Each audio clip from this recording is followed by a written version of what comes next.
Furniture വിപണന രംഗത്ത് 13 വർഷത്തിലധികം നിലമ്പൂരിൽ പുതുമയുടെ പ്രൗഢ വിസ്മയം ഒരുക്കിക്കൊണ്ട് വിശ്വസ്തയോടെ പ്രവർത്തിച്ചു വരുന്ന ന്യൂ രാജധാനി ഫർണിച്ചർ കീർത്തിപ്പടി നിലമ്പൂർ.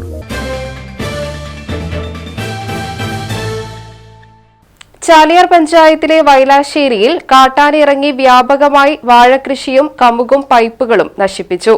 ചാലിയാർ പഞ്ചായത്തിലെ വൈലാശ്ശേരി ഫ്രീ തിങ്കേഴ്സ് വാലിയിൽ താമസിക്കുന്ന എൻ അബുവിന്റെ കൃഷികളാണ് കാട്ടാനിറങ്ങി നശിപ്പിച്ചത്.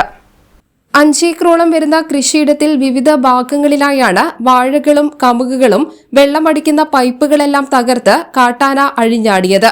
കണ്ണൂർ ജില്ലയിലെ മട്ടന്നൂർ സ്വദേശിയും സ്ഥിരം കൃഷിക്കാരനുമായ അബു വൈലാശ്ശേരി ഫ്രീ തിങ്കേഴ്സ് വാലിയിൽ താമസിക്കുന്ന മകൾ ഷെരീഫയുടെ പേരിൽ സ്ഥലം പാട്ടത്തിനെടുത്ത് തെങ്ങ്, കമുക്, ഏത്തവാഴ, കപ്പ മുതലായവ കൃഷി ചെയ്തു വരികയാണ്.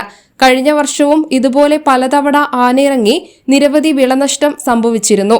നഷ്ടപരിഹാരമൊന്നും ഇതുവരെ ലഭ്യമായിട്ടില്ല.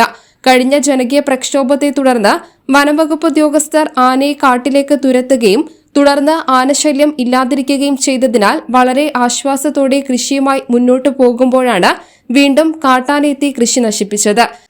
ഇന്ന് പുലർച്ചയ്ക്ക് അബുഖാന്റെ അവിടെ 100-100ഓളം വാഴകൾ ഇതിന്റെ വിവിധ ഭാഗങ്ങളിലായിട്ട് നശിപ്പിച്ചിട്ടുണ്ട്. ഈ മുന്നേ ഇതിനൊന്ന് തുരത്തിയതിന് ശേഷം ചെറിയൊരു ശമനം ഉണ്ടായിട്ടുണ്ട്. പക്ഷേ വീണ്ടും ഈ ആനേനെ ഇവിടുന്ന് ഉൾവനങ്ങൾക്ക് തിരിച്ചു വിടണം എന്നുള്ളതാണ് കർഷകരായിട്ടുള്ള ഞങ്ങളെ ആവശ്യം.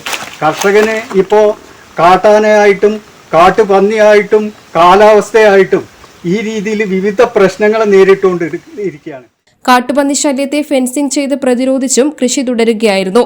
മകളുടെ ആഭരണങ്ങൾ കാർഷിക ലോണായി ഫെഡറൽ ബാങ്കിൽ പണയം വെച്ച് സ്ഥിരമായി കൂലിക്ക് തൊഴിലാളികളെ വെച്ചും നടത്തിവരുന്ന കൃഷിയാണ് കാട്ടാന ഇത്തരത്തിൽ നശിപ്പിക്കുന്നത്.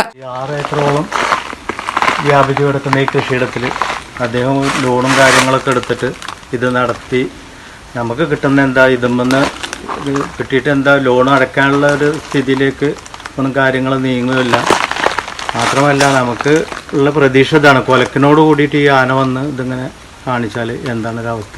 അപ്പോൾ ഇതിന് അടിയന്തരമായിട്ട് ശാശ്വത പരിഹാരം എന്നുള്ള രീതിയിൽ എന്തെങ്കിലും അധികൃതരുടെ ഭാഗത്തുനിന്ന് ഉണ്ടായേ പറ്റുള്ളൂ എന്നുള്ളത് ആണ് നമുക്ക് പറയാം. അവശേഷിക്കുന്നവ വരും ദിവസങ്ങളിൽ എങ്ങനെ സംരക്ഷിക്കും എന്ന ആശങ്കയിലാണ് അബു അടക്കമുള്ള പ്രദേശവാസികൾ. News bureau, Chaliyar. BCA, BSW, BCom തുടങ്ങിയ ഡിഗ്രി കോഴ്സുകളിലേക്ക് അഡ്മിഷൻ ആരംഭിച്ചിരിക്കുന്നു. DPOL institute of science and technology, DSAT, Nilambur. നിലമ്പൂരിന്റെ ആതുര സേവന രംഗത്ത് ഡോക്ടർ കൃഷ്ണവേണിയുടെ നേതൃത്വത്തിലുള്ള പുതിയ മാനേജ്മെന്റിന്റെ കീഴിൽ അത്യാധുനിക സൗകര്യങ്ങളോടുകൂടി Devi Janani maternity and general hospital, Kaluthumkadavu, Nilambur.